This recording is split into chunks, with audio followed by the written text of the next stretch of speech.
The certified letter arrived on a Tuesday morning in October, 3 months after Eleanor Hartwell's stroke and 4 months after they buried their only daughter.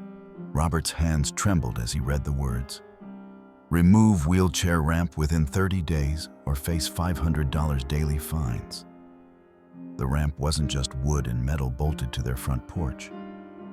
It was Caroline's last gift, designed with her architect's precision 1 week before the accident that took her from them.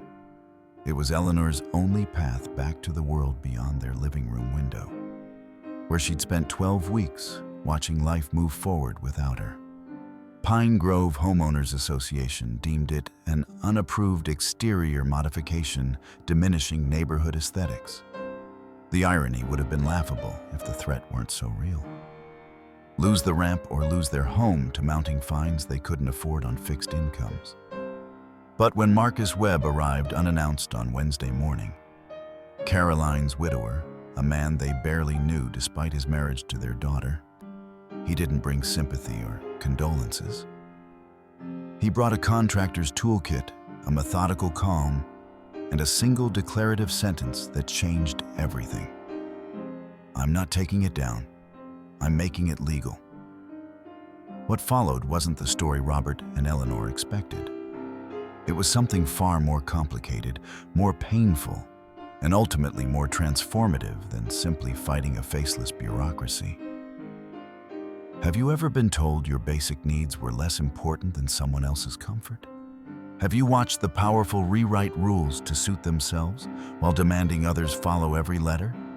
Stay with us to witness how an unlikely family, forged not by blood, but by shared grief and stubborn justice, turned one wheelchair ramp into a reckoning that changed their entire community. Because sometimes the impossible thing isn't winning. It's finding the courage to fight when you've already lost everything. This is their story. The certified letter arrived with Tuesday's mail, wedged between a grocery store circular and a sympathy card that had taken 4 months to find them. Robert Hartwell's hands shook as he signed for it. Not from age, though at 72, his fingers weren't what they'd been, but from the official weight of the envelope. Pine Grove Homeowners Association, Legal Department. He knew before opening it. The words blurred together at first, his reading glasses smudged with morning humidity. Then, they sharpened into focus with cruel precision. Remove wheelchair ramp within 30 days or face 500 daily fines. Unapproved exterior modification diminishing neighborhood aesthetics. Robert stood in the driveway, the September sun already oppressive at 9 in the morning, and felt something crack inside his chest. Not his heart. That had already broken when they buried Caroline in July. This was different. This was the sound of impossibility settling into bone. The ramp wasn't just pressure-treated wood and galvanized bolts. It was Eleanor's only path back to the world beyond their living room window, where she'd spent 12 weeks watching life move forward without her. It was Caroline's last gift, designed with her architect's precision 1 week before the accident that took her from them. He found Eleanor exactly where he'd left her an hour ago, wheelchair positioned at the bay window, her right hand motionless in her lap, her left hand holding a cold cup of tea. She'd been a librarian for 42 years. She could sit still for hours, patient as stone, waiting for someone to need her help. Nobody needed her help anymore. Robert? Her voice came quiet, sensing his presence rather than hearing it. What is it? He'd tried to hide the letter behind his back, a gesture so transparently futile that Eleanor almost smiled. Almost. Show me. She read it twice. Once quickly, her eyes moving with practiced efficiency over the text. Then again slowly, absorbing each word like a blow. When she finished, she folded it carefully, creasing the edges with her functioning left hand. Well, she said. The word hung between them, vast and empty. Robert tried calling the HOA office. Voicemail. He left a message that started confident and ended pleading. He tried again at noon, at 2, at 4. Each time, voicemail. That evening, Eleanor refused dinner. She wheeled herself to bed early, navigating the hallway with the jerky one-arm technique that broke Robert's heart every time he watched. He sat alone at the dining table, surrounded by Caroline's architectural drawings still spread across the surface. They hadn't been able to put them away. Some nights he traced her handwriting with his finger. The precise notes, the calculation margins, the professional seal that had made her so proud. The ramp drawings showed everything. Elevation views, material specifications, ADA compliance calculations. Caroline had designed it, knowing her mother would need it, 3 weeks before the stroke that proved her right, 1 week before the accident that took her away. Robert studied his daughter's signature at the bottom of the blueprint until the tears made it impossible to see. Behind him, the house settled into silence. Upstairs, Eleanor probably wasn't sleeping. In the driveway, the ramp caught moonlight, its wooden surface smooth from Eleanor's wheelchair wheels wearing a path toward freedom. 30 days. He didn't know how to fight this. Didn't know if they should even try at their age, with their grief still fresh and raw. But the thought of taking it down, dismantling Caroline's last gift, trapping Eleanor inside, felt like dying twice. Marcus Webb's pickup truck appeared Wednesday morning at 8 sharp, loaded with contractor equipment that caught the light. Toolboxes, measuring instruments, a contractor's level. Robert answered the door still in his robe, coffee mug frozen halfway to his mouth. Marcus, Caroline's husband, stood on the porch, wearing work clothes and none. Expression Robert couldn't read. They'd seen him exactly once since the funeral. An awkward 30-second exchange in the church parking lot, both men trying to find words that didn't exist. "I got your voicemail." Marcus's voice was measured, calm. "The one you left for Hernandez Construction. Wrong number." Robert's face went hot. Last night's desperate 3 a.m. call to a contractor, leaving a rambling message about emergency ramp removal, about running out of time. He'd misdialed. Of course he'd misdialed. "Marcus, I'm sorry, I didn't mean to. We wouldn't have bothered you with, 'I'm here to help.'" The words were simple. Their meaning wasn't. Robert opened his mouth to explain they needed someone to dismantle the ramp, to make this problem disappear before the fines started. But Marcus was already moving past him, setting his toolbox down with deliberate care in the entryway. "Where's Mrs. Hartwell?" Eleanor's wheelchair appeared in the living room doorway. She'd dressed herself this morning. Robert could tell by the slightly mismatched buttons, the way her collar sat crooked. Pride and vulnerability in equal measure. "Marcus?" Her voice carried the same careful distance she'd maintained since Caroline's wedding. "This isn't necessary. We're handling it." "I know you are." Marcus met her eyes directly, unflinching. "I'm not here to take over. I'm here to make sure you win." Something flickered across Eleanor's face. Confusion, maybe, or the first spark of hope, dangerous and unwelcome. Marcus knelt beside his toolbox, extracting a digital camera and a contractor's measuring tape. "I need to document everything. Measurements, materials, construction quality. Then I need copies of the HOA letter, your bylaws, and any correspondence you've had with them."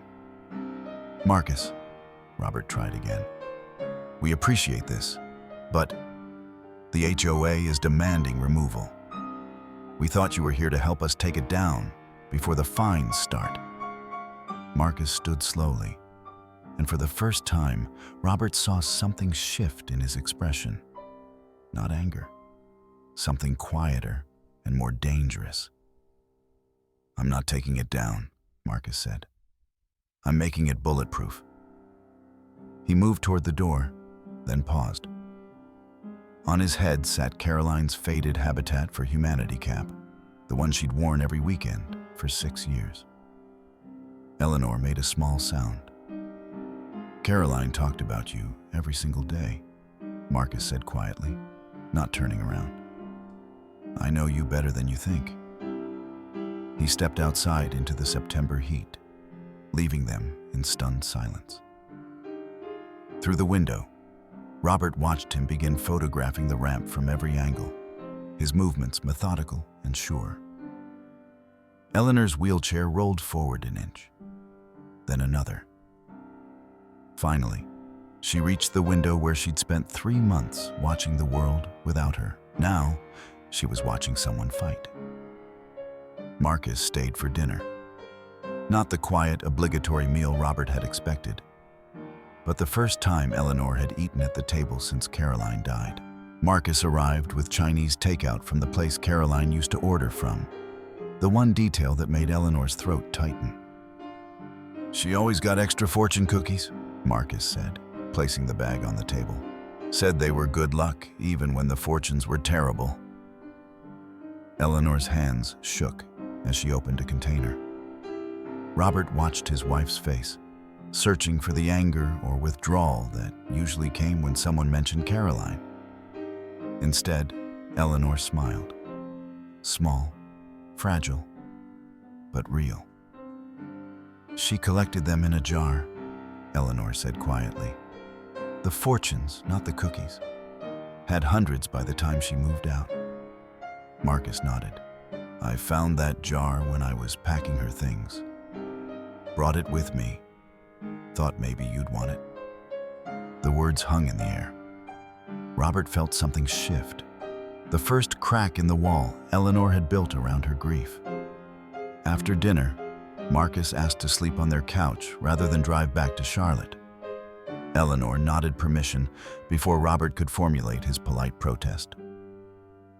By 9 p.m., Marcus had transformed their coffee table into a legal research station. The HOA bylaws spread across every surface.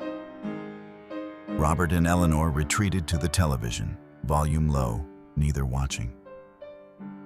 They listened instead to the sound of pages turning, Marcus's occasional muttered note-taking, the methodical way he was dismantling their problem into manageable pieces. At 11, Marcus looked up. Did anyone mention reasonable accommodation when you applied for ramp approval? Robert and Eleanor exchanged glances. We didn't apply, Robert admitted. After the stroke, after Caroline, we just needed it done.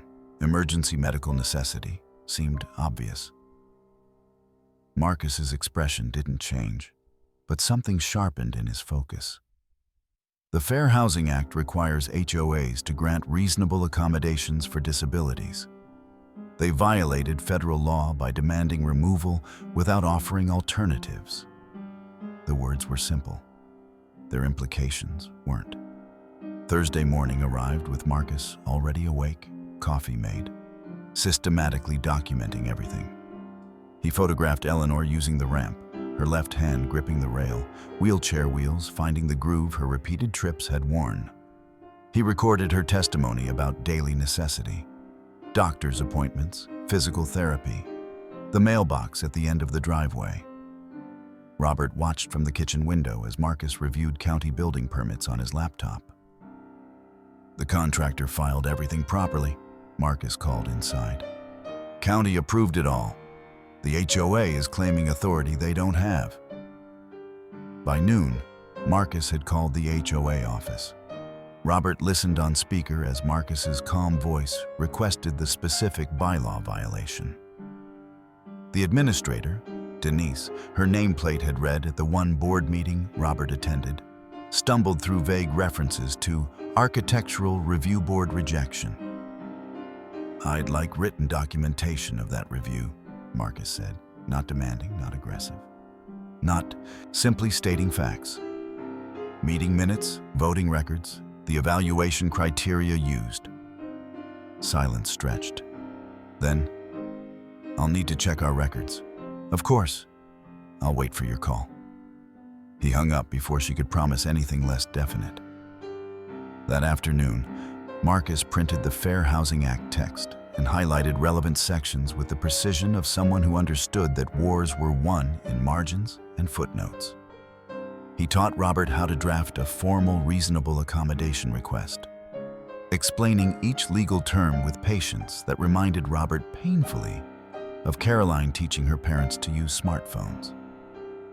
Eleanor watched from her wheelchair, positioned where she could see Marcus work.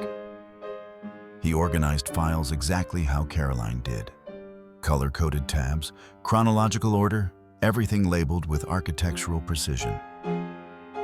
"You move like her," Eleanor said suddenly.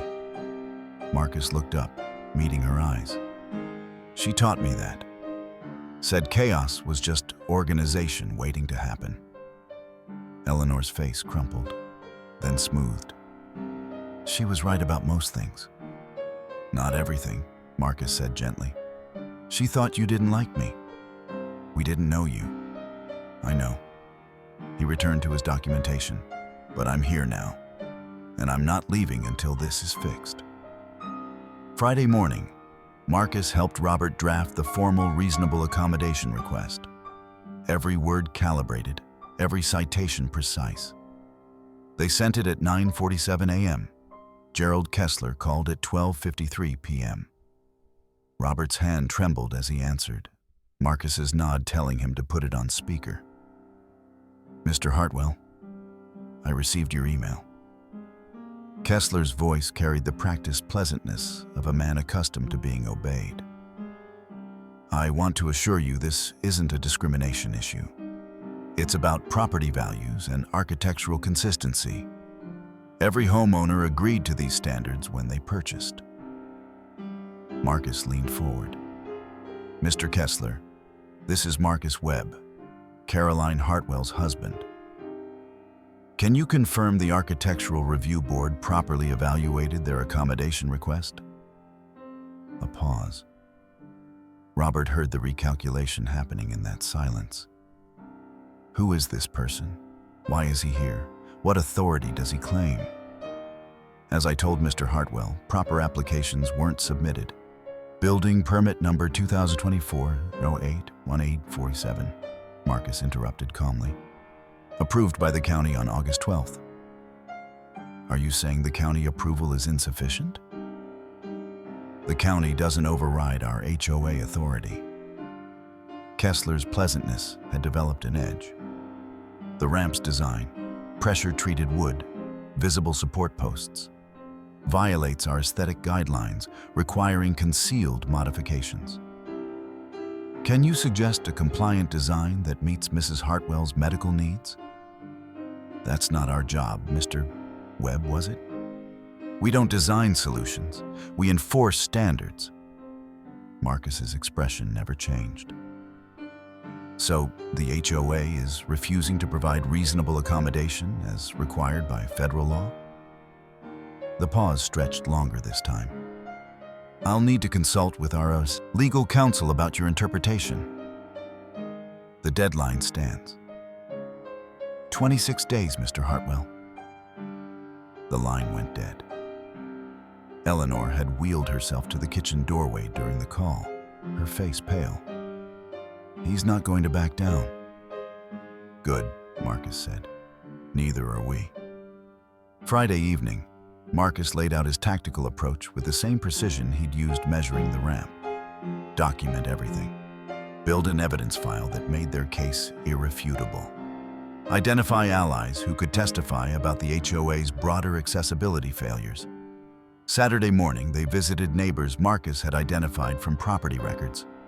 Anyone over 65, anyone who'd filed medical-related permit requests, anyone with mobility modifications visible from the street.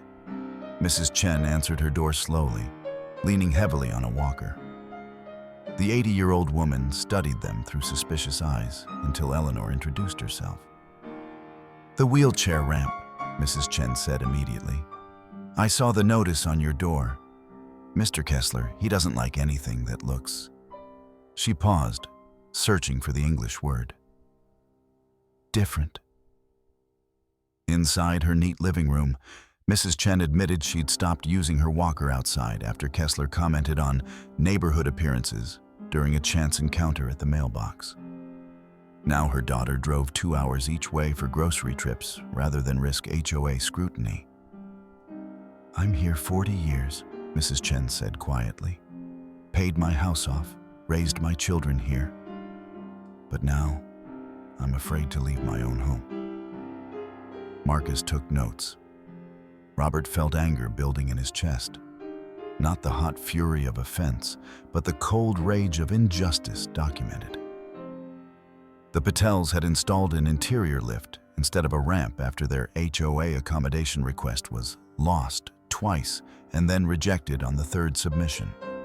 Cost $18,000. They'd paid rather than fight. By Saturday afternoon, Marcus had 3 signed statements describing HOA accessibility barriers. He organized them into a manila folder labeled "Pattern of Discrimination." Words that transformed their personal crisis into something larger, something actionable. That evening, Eleanor cooked for the first time since her stroke. Marcus helped her navigate the kitchen in her wheelchair, moving obstacles, adjusting counter heights with cutting boards and books, solving problems with the same systematic approach he'd applied to everything else. She made Caroline's favorite lasagna from memory. They ate in silence at first. Then Robert mentioned how Caroline used to help with dinner every Sunday, even after she'd moved out. How she'd call to check the recipe, pretending she'd forgotten, when really she just wanted to talk. Marcus smiled.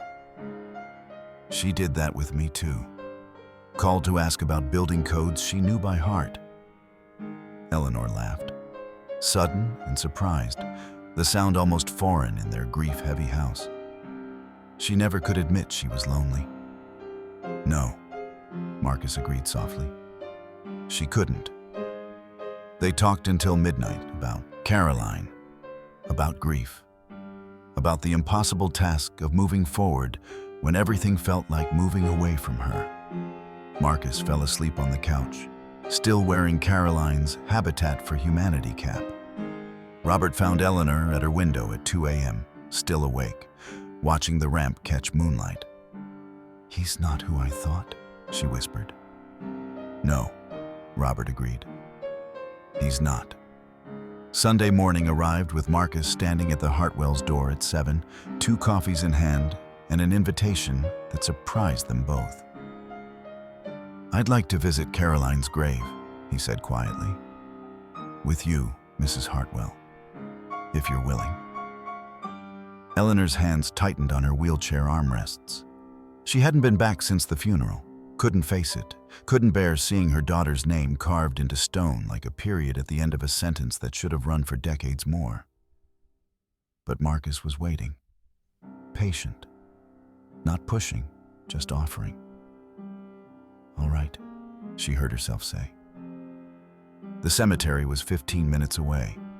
Marcus drove carefully, navigating the gravel paths until they reached the plot where yellow roses, Caroline's favorites, had begun to wilt in their funeral vases. He lifted Eleanor's wheelchair from the trunk with practiced ease, helped her navigate the uneven ground. They sat in silence at first. Then Eleanor broke. "I was angry at you," she admitted, voice cracking. "For taking her away when we barely knew you. For being the reason she was on that road that night." Marcus absorbed this without flinching. "She was bringing you groceries," he said finally, "after your stroke. It wasn't about me. It was Caroline being Caroline, always helping." The words cracked something open in Eleanor's chest. Not relief, something raw. The confession she'd been carrying alone for 4 months.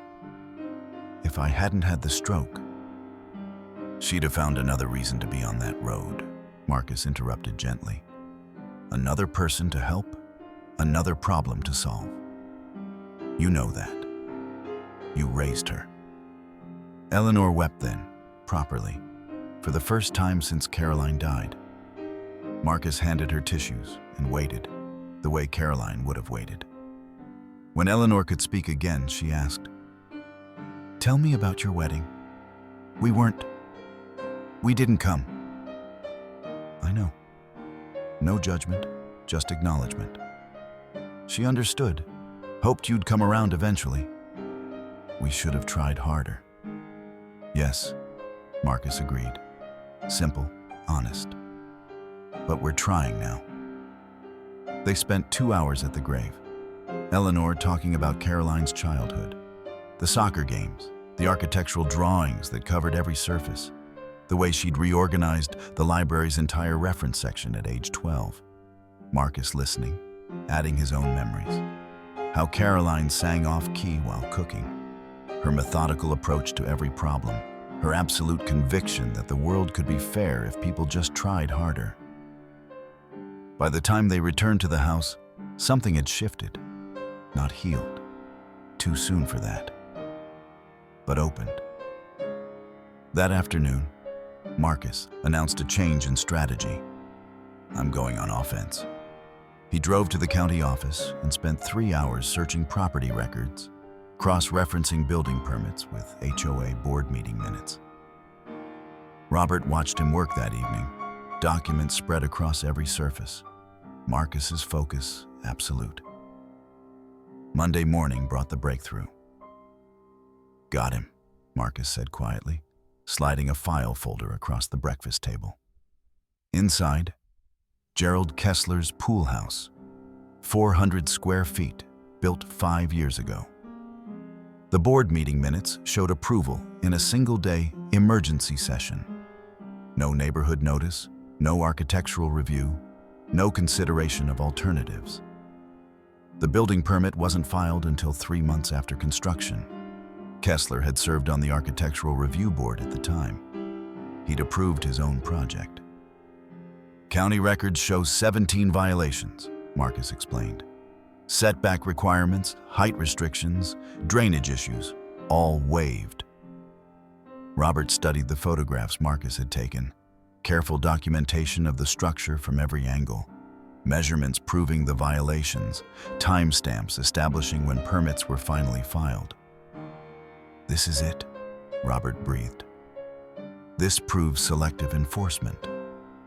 Eleanor wheeled closer, studying the evidence with her librarian's eye for detail. "But will they really back down?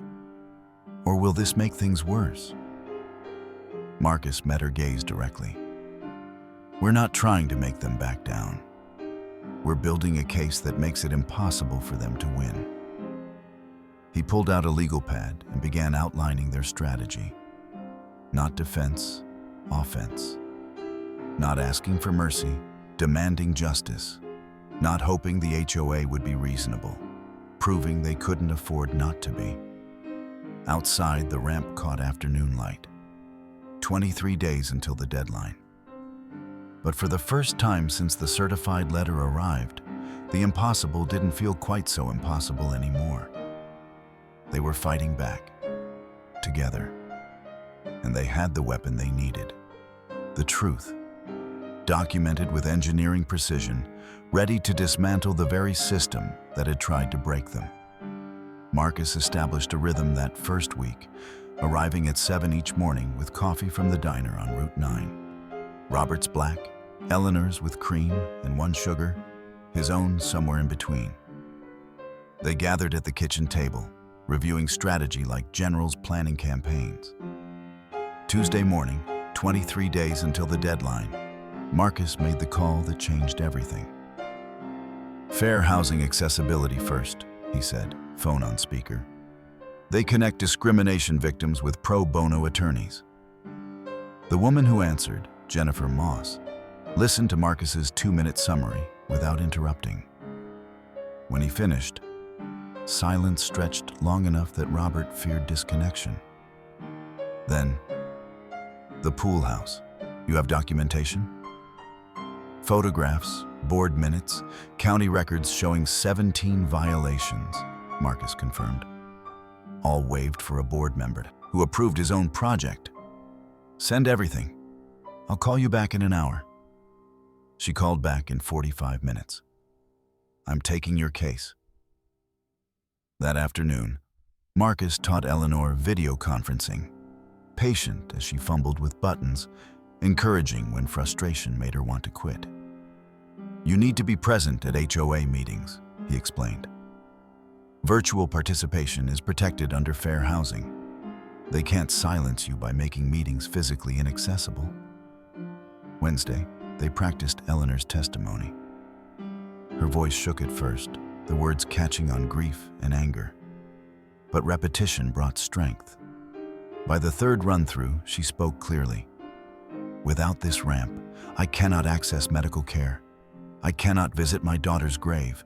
I cannot participate in my own life. Marcus's only note. Perfect. Don't change a word. Robert began calling neighbors from Marcus's carefully compiled list. Anyone over 65, anyone who'd filed medical permits, anyone who might have hidden accessibility needs. The calls were awkward at first, Robert's natural deference making him apologetic for bothering people. The fourth call changed his approach. Mr. Patterson? This is Robert Hartwell from I Know Who You Are. The voice was gruff, angry. Saw what they're doing to you. Same thing they did to my mother. Patterson's story poured out. The temporary ramp during his mother's hip recovery, the violation notices, the $4,500 in fines he'd paid rather than fight. His mother spending her final months confined indoors, mobility never returning before she died. I should have fought them, Patterson said, voice breaking. But I couldn't afford to lose my house. And Ma, she didn't want to be a burden.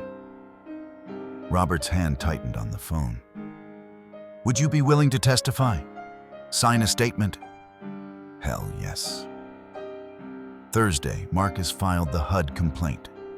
47 pages documenting systematic accessibility discrimination. Jennifer reviewed their evidence and confirmed they had a substantial case, though she warned litigation could take 18 months. The deadline remained, 19 days. Friday evening arrived with a shift in the house's atmosphere. Eleanor announced she was cooking dinner. I haven't, Robert started. I know. Eleanor wheeled herself toward the kitchen. Marcus is going to help me. They worked together, Marcus moving obstacles, adjusting counter heights with cutting boards, solving problems with engineering precision applied to domestic challenges. Eleanor made Caroline's lasagna from memory, her left hand compensating for her weakened right, her wheelchair navigating the space that had felt impossible weeks ago. At dinner, Robert mentioned Caroline's Sunday tradition, calling to check recipes she knew by heart, just wanting to talk. Marcus smiled, something breaking loose in his careful composure. She did that with me too. Called about building codes she'd memorized. Eleanor laughed. Sudden, surprised, real. She never could admit. She was lonely. No, Marcus agreed. She couldn't. They talked until the food went cold, then reheated it and talked more. About Caroline's terrible singing voice and perfect pitch for injustice. About her methodical approach to everything and her impulsive kindness. About the way she'd reorganize systems, filing cabinets, pantries, entire advocacy movements, with equal precision. Marcus fell asleep on the couch near midnight, still wearing Caroline's cap. Robert found Eleanor at her window at 2 a.m. He's family now, she whispered. Isn't he? Yes, Robert said simply. He is. Saturday morning arrived with a new violation notice taped to their mailbox. Robert's truck parked improperly in the driveway, 6 inches over the property line marker. Fine. 100. Marcus measured. The truck sat 8 inches inside their property boundary. He photographed it from every angle, documented the measurements, and filed the evidence. Sunday brought another notice. Lawn height exceeded HOA standards by ½ an inch. Fine, $150. Marcus knelt with a ruler, measuring grass blades while neighbors watched from windows. Maximum allowed height, 3 inches. Actual height, 2.8 inches. More photographs, more documentation. Retaliation, Marcus said calmly, adding the violations to his growing file. They're creating a paper trail of non-compliance to justify their discrimination. Monday morning, Gerald Kessler appeared at their door personally. Just wanted to check the ramp's structural integrity, he said, clipboard in hand, smile professionally pleasant. Safety concerns, you understand. His eyes lingered on Marcus's truck in the driveway. Not the violation truck from Saturday. Marcus had moved that. This was Marcus's personal vehicle, parked legally, announcing his continued presence. Is he living here now? Kessler asked Robert, voice carefully neutral. HOA bylaws restrict long-term guests to 14 consecutive days. Marcus appeared in the doorway before Robert could answer. I'm family, not a guest. Something flickered across Kessler's face. Family. The word seemed to require qualification in his mind, some documentation Marcus couldn't provide. And you're here because my in-laws need support. Marcus's voice remained level, professional. Is there something specific about the ramp's safety that concerns you? Just doing my due diligence. Kessler made notes on his clipboard. Meaningless marks, Robert realized. Theater to establish authority. We've had complaints about vehicles, lawn maintenance, general upkeep standards. From whom? Marcus asked. Complaints are confidential. Are they documented? Can we review them? Kessler's professional smile strained. That's not how this works. Actually, Marcus said quietly, under fair housing law, we're entitled to review any complaints used to justify enforcement actions against us. Would you like me to cite the specific statute? The smile vanished entirely. Kessler left without completing his safety inspection, his clipboard still mostly blank. Eleanor was shaking after he left, but with anger rather than fear. He looked at you like you didn't belong here. Marcus nodded slowly. This isn't my first encounter with HOA discrimination. Caroline and I faced it when we looked at houses in neighborhoods like this. Questions about fit and community standards and whether we'd feel comfortable. I'm sorry, Eleanor said. Don't be sorry, fight. Marcus pulled out his laptop. Because this is about to get worse before it gets better. Tuesday evening proved him right. A certified letter announced an emergency HOA board meeting scheduled for Thursday, 15 days before the ramp deadline. The agenda listed discussion of Hartwell property situation, including architectural violations, occupancy concerns, and enforcement procedures. Marcus read it twice, then looked up. This is intimidation. They're trying to overwhelm you with bureaucratic pressure, hoping you'll cave before we can build our full case. Will it work? Robert asked. Marcus's smile was cold. No, because we're going to that meeting with everything we have, and we're bringing witnesses. He opened his evidence file, now 63 pages. Jennifer's sending her legal threat letter tomorrow. We'll read it aloud at the meeting, and I'm going to project Kessler's pool house violations for everyone to see. Eleanor's hands stopped shaking. Good. Fair warning, Marcus added. This will make things worse before they improve. Kessler will escalate. Are you ready for that? Robert and Eleanor exchanged glances.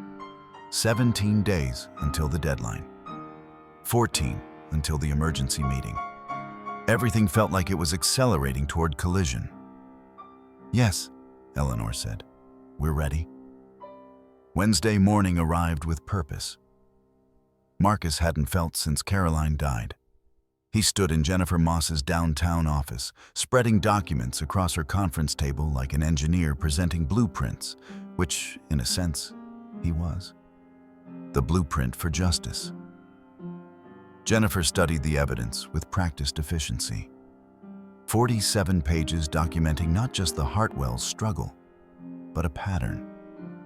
Her finger traced Kessler's pool house permits, paused at Mrs. Chen's statement, lingered on the Kowalski's swing set violation. "This is ammunition," she said finally. "Real ammunition." By noon, her formal letter was drafted. 8 pages of legal precedent wrapped around a simple threat. Proceed with the ramp removal and face a federal discrimination lawsuit that would cost the HOA far more than their pride. Marcus drove to meet Samantha Ortiz at a coffee shop 3 blocks from the Pine Grove Community Center. The reporter was younger than he'd expected, maybe 35, with sharp eyes that missed nothing. "You're thorough," she said, reviewing his documentation on her tablet. "Most people show up with emotions and maybe 3 photos. I'm an engineer. We document. Caroline's husband." Samantha looked up. "I read the obituary. She designed accessible housing? She believed everyone deserved a front door they could walk through." Marcus paused. "Or roll through." Samantha's article would run tomorrow, she promised. Local paper first, then she'd pitch it regional. That afternoon, Robert made his 6th neighbor visit. The Johnsons answered together, both in their 60s, both wearing the careful politeness of people who'd learned not to make waves. "The solar panels?" Robert asked, following Marcus's script. Mr. Johnson's jaw tightened. $2,000 in fines. We paid. Gerald installed the same panels 6 months later. No permit, no fine, no nothing. "Would you sign a statement?" The Johnsons exchanged glances. Some conversation happened in that silence. Years of marriage compressed into a look. "Yes," Mrs. Johnson said. "We'll sign." By 4 p.m., Marcus had compiled 12 sworn statements. 12 families, 12 examples of rules applied selectively, arbitrarily, discriminatorily. The pattern was irrefutable. Evening found them at the dining table. Battle stations, Eleanor called it now. She'd been practicing her testimony all afternoon, her voice growing stronger with each repetition. Now she delivered it perfectly. Clear, factual, devastating. "Without this ramp, I cannot access medical care. I cannot visit my daughter's grave. I cannot participate in my own life." Marcus nodded approval. "Don't change a word." Robert printed Jennifer's letter, 3 copies for tomorrow's emergency meeting. Eleanor reviewed the neighbor's statements, her librarian's eye catching a misspelled street name. They corrected it. The kitchen clock showed 11 p.m. when Marcus finally closed his laptop. Eleanor hadn't retreated to her room. Robert was still awake, reviewing documents. "I've been researching apartments," Marcus said quietly. "In town. My lease in Charlotte ends next month anyway." Eleanor's hands stilled on her wheelchair armrests. "You don't have to. I know." Marcus met her eyes. "But I want to.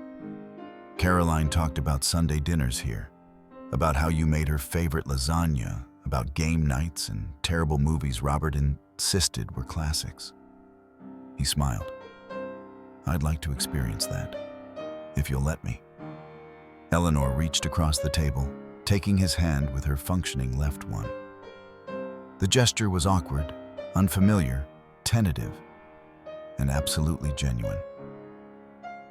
"You're not losing anyone," she whispered. "We're fighting together."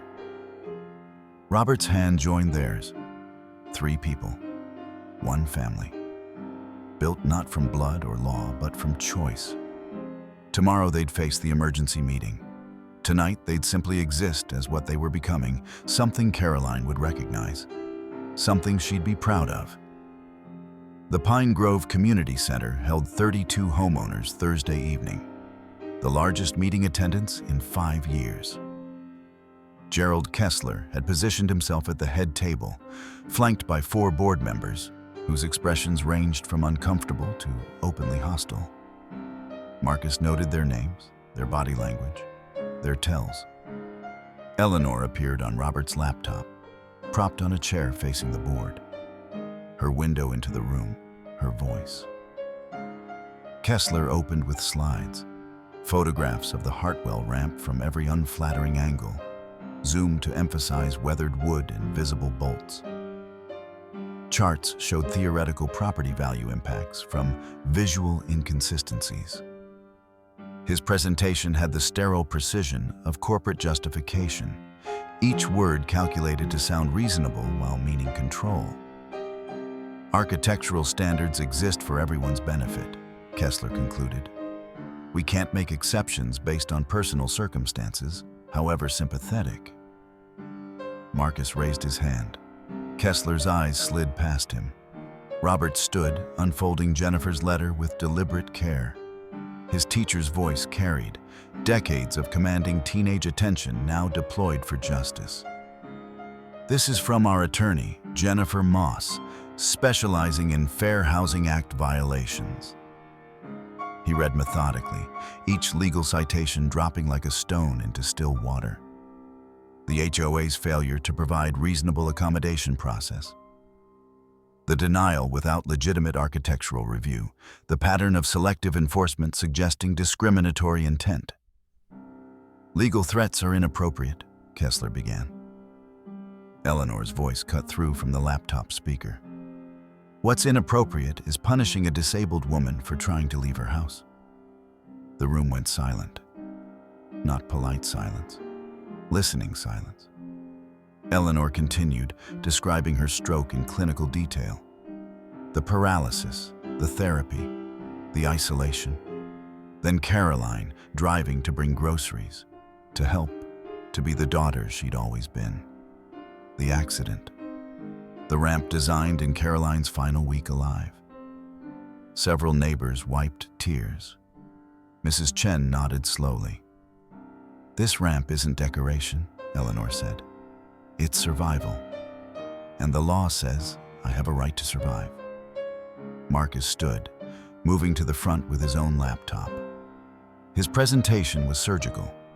Kessler's pool house, photographed from every angle. Board meeting minutes showing preferential approval. County records documenting 17 violations never enforced. The room erupted. That's different, Kessler started. How? Marcus's voice remained calm, engineering precision applied to rhetoric. Specify the difference between your unapproved structure and their medically necessary ramp. Kessler's face reddened. Different situations require different considerations. Then consider this situation.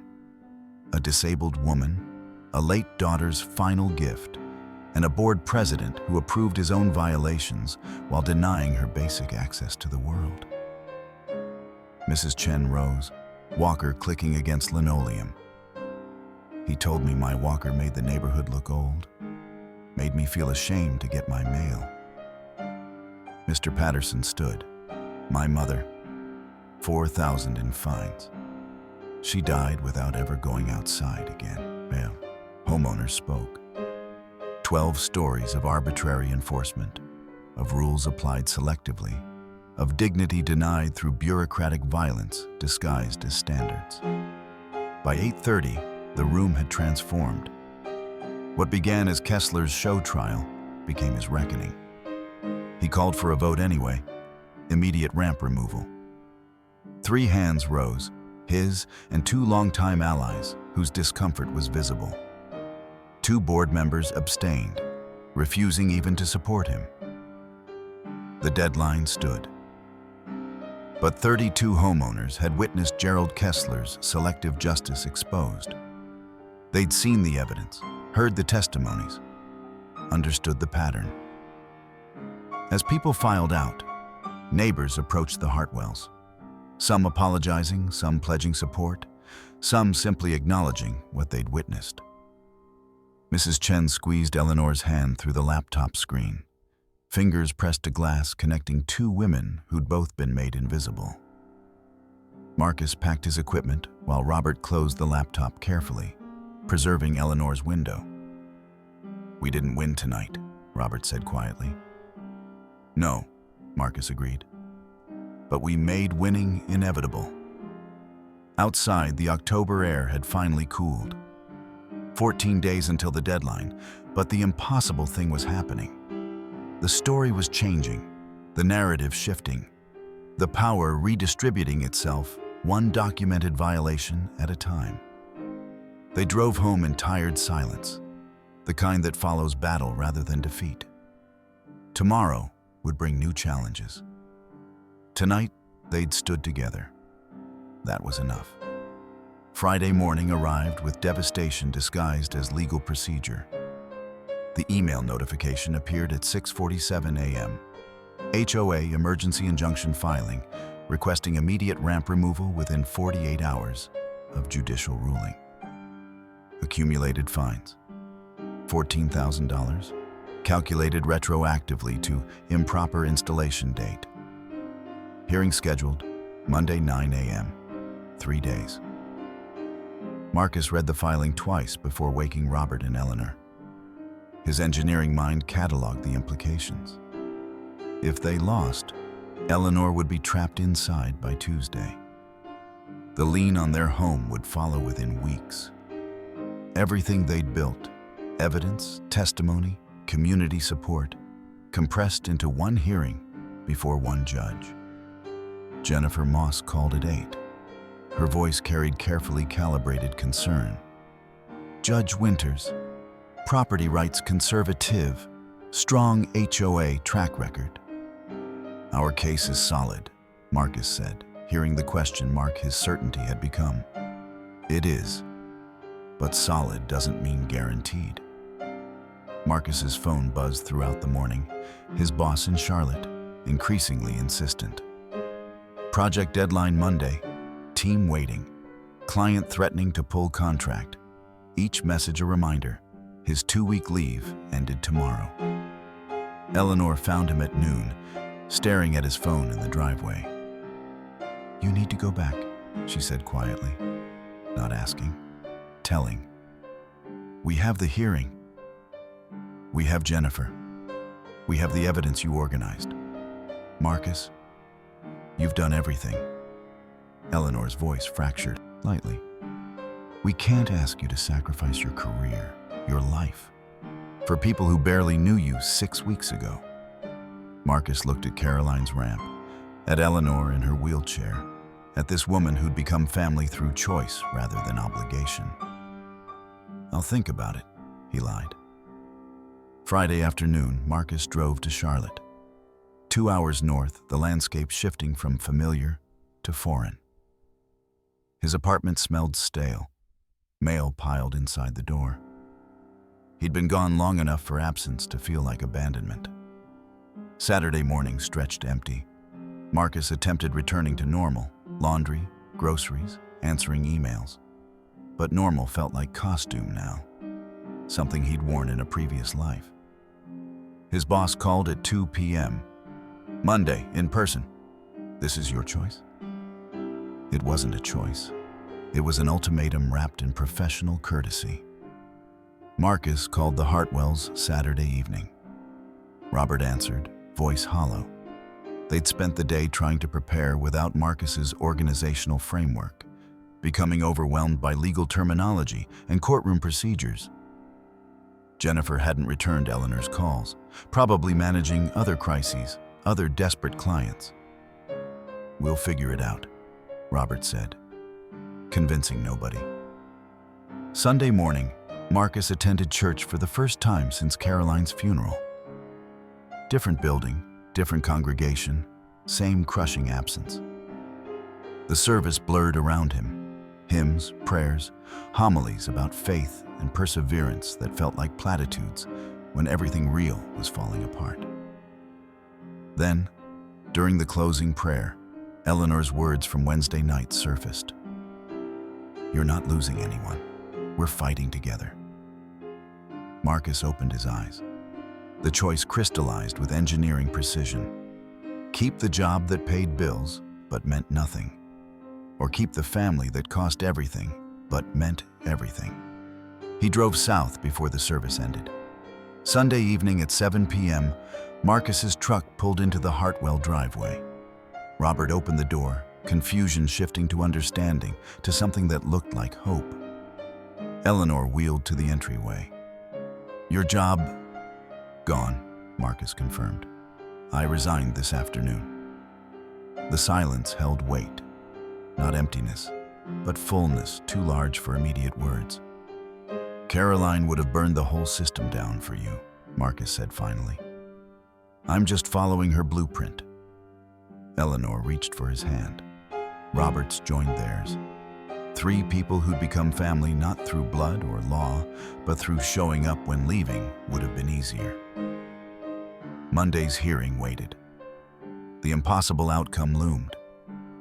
But tonight, they'd simply be together, choosing each other, choosing fight over flight, choosing the messy, complicated, beautiful truth that family means staying, when staying costs everything. Monday morning arrived with the weight of finality. Jennifer Moss spread documents across the Hartwell dining table like a general deploying troops. Blue binders for medical documentation, red for fair housing violations, green for Kessler's preferential treatment. Each color-coded section represented a line of attack, a strategic argument built from Marcus's meticulous evidence gathering. "Eleanor testifies first," Jennifer explained, her tone clinical but not cold. "We establish medical necessity before they can frame this as convenience." Robert follows with the timeline: stroke, Caroline's death, the ramp as final gift. Marcus presents the discrimination pattern last, when the judge already understands what's at stake. They practice direct examination until noon. Eleanor describing her stroke without emotion. Just facts, just necessity. Robert explaining permit compliance with teacher's clarity. Marcus translating engineering specifications into plain language about safety and code adherence. Jennifer played opposing counsel, her cross-examination brutal. "Mrs. Hartwell, couldn't you use a portable ramp?" Eleanor's response, refined through repetition. "Portable ramps are unstable for wheelchair users with limited arm strength. The permanent ramp isn't luxury, it's survival." By noon, they'd rehearsed every angle, anticipated every objection. Jennifer's only note: "Perfect, don't change anything." The afternoon brought unexpected reinforcement. Samantha Ortiz's article appeared online at 2 p.m. HOA targets disabled woman after daughter's death. The headline was direct, the reporting devastating. Kessler's pool house violations, Mrs. Chen's Walker shame, Mr. Patterson's $4,500 fine, the Kowalski's swing set removal. Within an hour, social media erupted. Shares, comments, outrage compounding like interest. The story spread beyond Pine Grove. Disability rights advocates, housing justice organizations, people who'd faced similar HOA discrimination, finding their experiences validated through the Hartwell's fight. At 3 p.m., Jennifer's phone rang. Opposing counsel, settlement offer. "They'll allow the ramp," Jennifer reported, her expression unreadable. "If you waive all discrimination claims and pay $5,000 in administrative fees." Eleanor's jaw tightened. Robert looked to Marcus. "They're buying silence," Marcus said quietly. "Making this about one ramp instead of the pattern. Paying us to let other people suffer what we suffered." Jennifer waited, not pushing, not advising. This decision belonged to them. "We're going to court," Eleanor said. Robert nodded agreement. This stopped being just about us somewhere around Mrs. Chen's walker. Marcus felt something settle in his chest. The rightness of seeing this through, of refusing the easy exit that would leave the system intact. Jennifer smiled. Actually smiled. Good. Because that settlement was garbage and I was hoping you'd say no. They spent the final hours refining courtroom strategy. Jennifer explained Judge Winter's reputation. Property rights conservative, skeptical of discrimination claims, but genuinely committed to evidence over ideology. "He'll rule on facts, not feelings," Jennifer said, "which works for us because our facts are irrefutable." Evening brought quiet. Marcus made tea. Eleanor reviewed her testimony one final time. Robert organized the color-coded binders, ensuring every tab aligned perfectly. Old teacher habits deployed for new battles. At 8 p.m., they sat together in the living room, not preparing anymore, just being together before tomorrow's reckoning. "Caroline would be terrified," Eleanor said suddenly. "She hated confrontation." "She did," Marcus agreed. "But she'd be here anyway, scared and furious and absolutely refusing to back down." Robert laughed. Soft, sad, true. "That's exactly right." They went to bed early. Tomorrow would decide everything. The ramp's fate, Eleanor's mobility.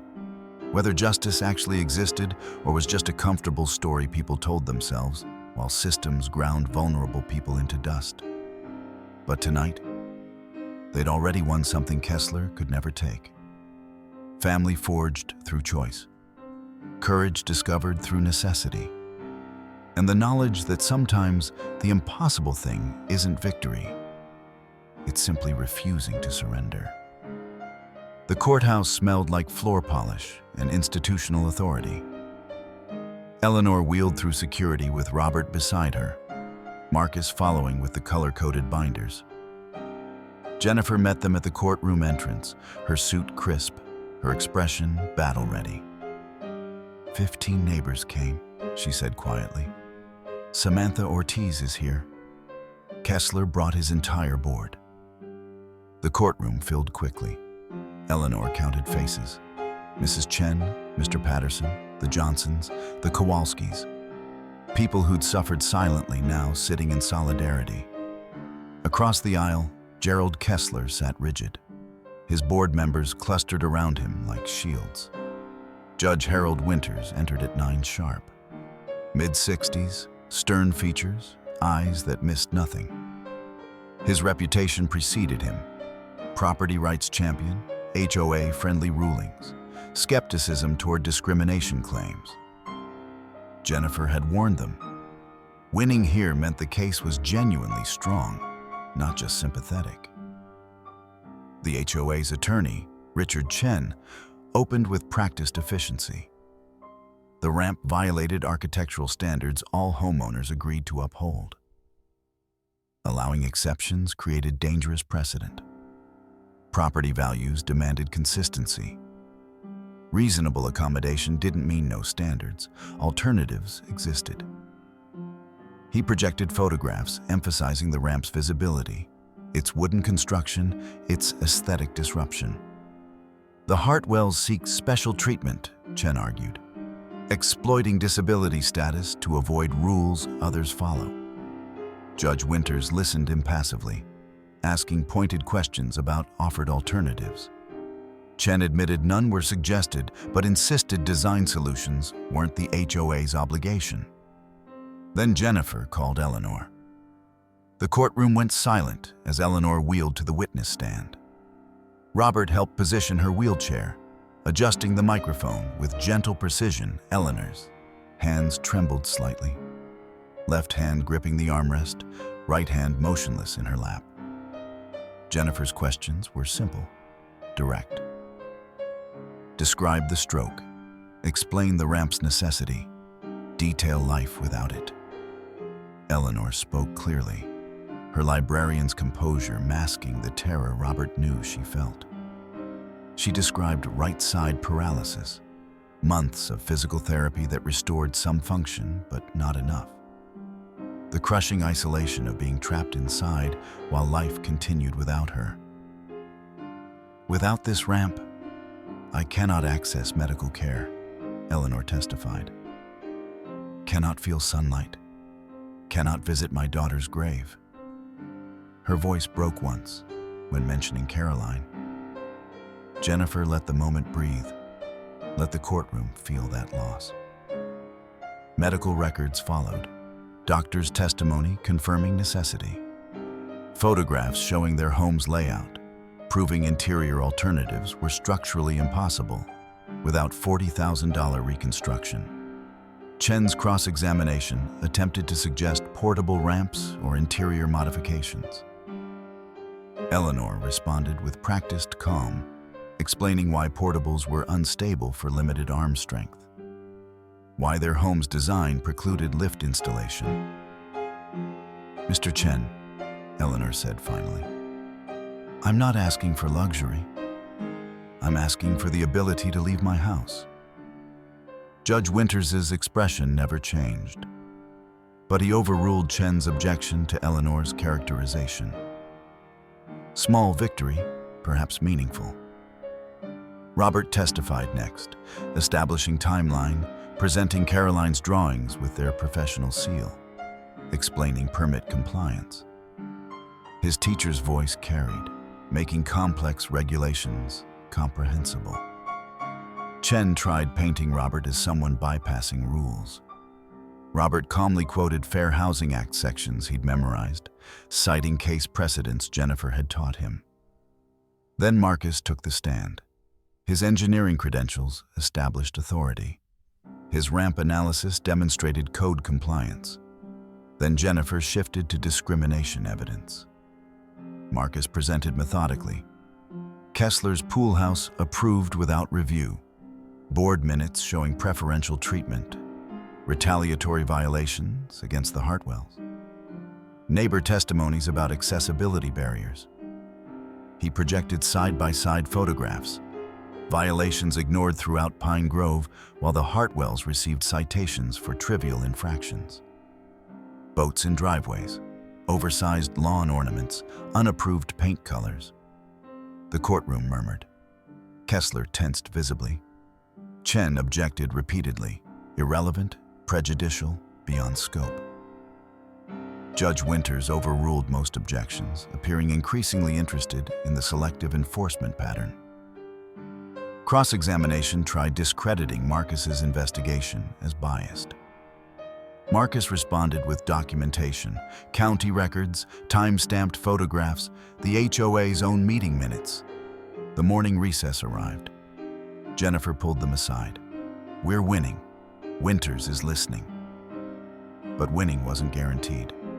Just possible, and possible would have to be enough. The afternoon session began with Robert's testimony. He sat straight-backed in the witness chair, decades of classroom command settling over him like familiar armor. Jennifer guided him through the timeline. Eleanor's stroke in late June. Caroline's death 1 month later while bringing groceries. The ramp designed in her final week alive. Robert presented Caroline's architectural drawings, unfolding them with reverent care. Her professional seal caught courtroom light. Her handwriting, precise notes, calculation margins, the meticulous attention she had brought to everything, filled every corner. She knew her mother would need this, Robert said quietly. 3 weeks before the stroke happened, Caroline was already planning accessibility modifications. She understood buildings, but more than that, she understood people. He explained the permit process. County applications filed properly, inspections passed, every regulation followed. The assumption that HOA approval was automatic for medical necessity seemed reasonable then. It felt incomprehensible now. Chen's cross-examination attempted painting Robert as someone bypassing established procedures. Robert responded with unexpected confidence, citing Fair Housing Act sections Marcus had taught him, referencing case precedents Jennifer had walked him through. The fumbling retiree who'd made those first panicked voicemails had transformed into someone who understood his rights. Then Marcus took the stand. His engineering credentials established immediate authority. He walked Judge Winters through his ramp analysis, load calculations, material specifications, safety factors. Everything exceeded minimum requirements. Caroline's design wasn't just compliant, it was exceptional. Jennifer shifted focus. Mr. Webb, during your investigation, did you examine other properties in Pine Grove HOA? Yes. What did you discover? Marcus opened his laptop. The projection screen filled with side-by-side photographs that told their own story. Kessler's unpermitted pool house approved in 24 hours. Board meeting minutes showing emergency session with no neighborhood notice. 17 building code violations waived without question. Mr. Kessler served on the architectural review board that approved his own project, Marcus explained, his engineer's precision making each fact devastatingly clear. No public comment period, no alternative analysis, no consideration of visual impact on neighboring properties. More photographs followed. Boats parked in driveways throughout Pine Grove, oversized lawn ornaments, unapproved exterior paint, fence heights exceeding limits, each violation existing openly, ignored consistently. Then the Hartwell citations. Robert's truck 6 inches inside their property line marked as violation. Lawn grass measuring 2.8 inches cited for exceeding 3-inch maximum. A mailbox angle questioned. Window curtains described as inconsistent with neighborhood aesthetic. The pattern was irrefutable. Chen objected repeatedly, irrelevant, prejudicial, beyond scope. Judge Winters overruled each objection, leaning forward with increasing attention. Marcus presented neighbor testimonies next. Mrs. Chen's walker's shame. Mr. Patterson's $4,500 fine while his mother recovered from surgery. The Kowalski's swing set removal. 12 families total, each story documenting arbitrary enforcement. Rules applied when convenient for those in power, ignored when inconvenient. In my professional opinion, Marcus concluded, this ramp meets or exceeds every applicable building standard.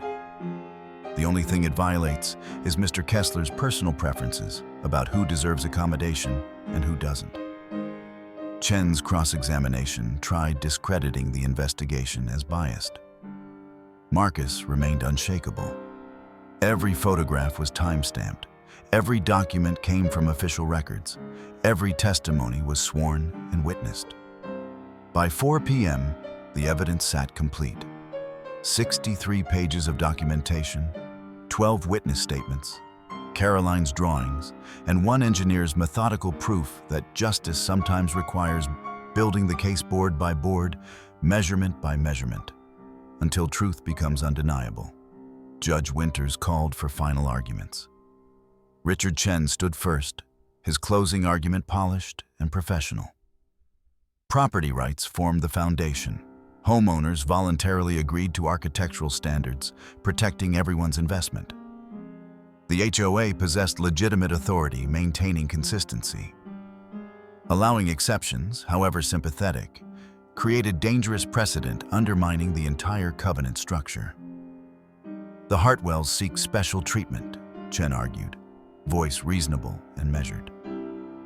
They're exploiting Mrs. Hartwell's disability to avoid rules others follow. Reasonable accommodation doesn't mean no standards. It means finding solutions that satisfy both medical necessity and community obligations. He emphasized procedure. The Hartwells never submitted formal accommodation requests through proper channels.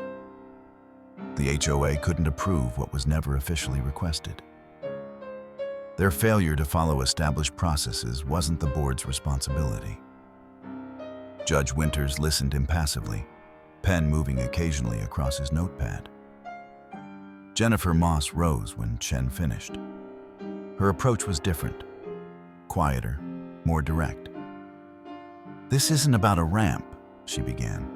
"It's about whether an HOA can weaponize architectural standards to discriminate against disabled residents while selectively enforcing rules based on personal connections." She walked the judge through the timeline: Eleanor's stroke, the emergency medical necessity, Caroline's professional design work, county permit approval. Then the contrast: Kessler's pool house approved without review, built without permits, violations ignored systematically. The Fair Housing Act exists precisely to prevent what Pine Grove HOA has done. Mrs. Hartwell needs this ramp to leave her house, not for convenience, for survival. Medical appointments, physical therapy, visiting her daughter's grave. Jennifer's voice strengthened. Mr. Kessler approved his own 400-square-foot structure in a single day, without neighborhood notice. But Eleanor Hartwell's life-saving accommodation was rejected without consideration of alternatives, without legitimate architectural review, without basic human decency. She detailed the retaliatory enforcement, citations appearing only after the Hartwells requested accommodation, violations documented for actions well within their rights, systematic harassment designed to force compliance through exhaustion. The Hartwells aren't asking for special treatment. They're asking for equal treatment. The law guarantees them that right. Judge Winters called 15-minute recess. The courtroom buzzed with speculation. Marcus sat motionless. Eleanor's hands gripped her wheelchair armrests. Robert stared at Caroline's drawings still spread across their table. At 4:45, Judge Winters returned. His ruling was thorough and unambiguous. The HOA violated Fair Housing Act provisions by failing to establish reasonable accommodation procedures. They denied the ramp without legitimate architectural review. The evidence demonstrated selective enforcement patterns, suggesting discriminatory intent. Eleanor's ramp complied with all building codes. It represented reasonable accommodation for documented disability. The demand for removal was denied. All accumulated fines were invalidated as retaliatory. Furthermore, Judge Winters paused, looking directly at Gerald Kessler. The HOA must revise accommodation policies within 60 days, submit them for court approval, and complete fair housing training. The courtroom erupted. Eleanor wept. Robert pulled Marcus into an embrace that neither man expected, but both needed desperately. Gerald Kessler stood, face crimson, and walked out without speaking. Outside, autumn sun caught the courthouse steps. Eleanor descended via the accessible ramp, one of many small victories they'd fought for without realizing. Marcus pushed her wheelchair while Robert carried Caroline's drawings carefully, reverently, home where they belonged. They'd won. Not just the case. Something larger, harder to name. Family forged through choice. Justice built through persistence. Memory honored through action. Caroline would have been proud. Spring arrived with yellow roses blooming around the ramp that had started everything. 6 months had transformed Pine Grove in ways Eleanor still struggled to comprehend. Some mornings when she wheeled to her window, the same window where she'd once watched life move forward without her. Now she watched Marcus and Robert installing a porch swing Eleanor had designed herself. Their laughter carrying through open windows as Marcus teased Robert about his inability to read a level properly. The sound was different from the hollow silence that had filled this house last fall. Richer, built from loss but no longer defined by it. Eleanor served on the reformed HOA Architectural Review Committee now, a position she'd accepted with private satisfaction after Gerald Kessler resigned. resigned 2 weeks post-verdict. 3 families had installed accessibility ramps using Caroline's original design as template. Mrs. Chen used her walker openly, waving to neighbors instead of hiding inside. The Johnsons' solar panels were retroactively approved with formal apology. The Hartwell home had become something unexpected, an informal consultation hub where neighbors brought accommodation requests. Knowing Eleanor understood both the bureaucratic maze and the human cost of barriers. She helped them navigate paperwork, connected them with Jennifer Moss when needed, and translated legal language into practical action. Marcus had found an engineering position in town, structural work for a firm specializing in accessible design. He kept an apartment 10 minutes away, but spent most evenings here, most weekends, most holidays.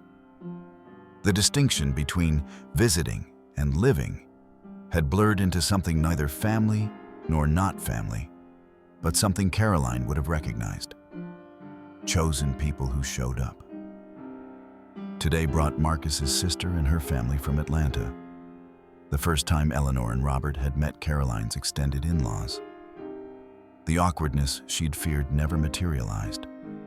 Instead, Marcus's nephew immediately asked about the ramp's engineering, fascinated by the load calculations Caroline had documented in margins. Eleanor had transformed the front yard into memorial garden. Yellow roses cascading around railings, Caroline's favorite perennials marking seasons. The ramp wasn't hidden or apologized for.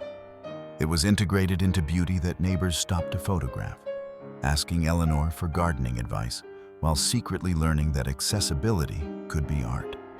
After lunch, Eleanor organized the hallway gallery she'd been planning for weeks. Caroline's graduation photo, Caroline and Marcus's wedding. Eleanor present this time, even if only in photograph. Caroline's architectural seal, framed with the ramp drawings. Then recent images. Marcus and Robert building the swing, Eleanor laughing at Thanksgiving, the 3 of them at Caroline's grave where yellow roses now grew year-round. Memory and future intertwined. The porch swing creaked as Marcus tested weight capacity. "It'll hold," he confirmed with engineer's certainty. Eleanor wheeled up her ramp, navigating independently now, her left arm strengthened through months of physical therapy and daily use. She carried lemonade she'd made herself, another small victory. Robert helped lift her from wheelchair to swing, the transfer smooth with practice. They sat together. 3 people who'd become family not through biology or law, but through showing up when leaving would have been easier. Neighborhood children played in the street. Spring sun caught the roses. The swing held their combined weight without complaint. "Caroline would be proud," Robert said quietly. Marcus nodded, his hand finding Eleanor's. "She'd probably have notes about the swing's construction." They laughed. The sound of grief transformed. Not erased, never forgotten, but integrated into something larger. The impossible thing hadn't been winning the case or changing the HOA or even keeping the ramp. The impossible thing was this: building forward together, creating family from loss, finding home in the most unlikely places, proving that love transcends blood and law and every assumption about who belongs and who doesn't. Yellow roses bloomed. The ramp remained. And life, complicated, beautiful, impossibly hard life, continued. Together.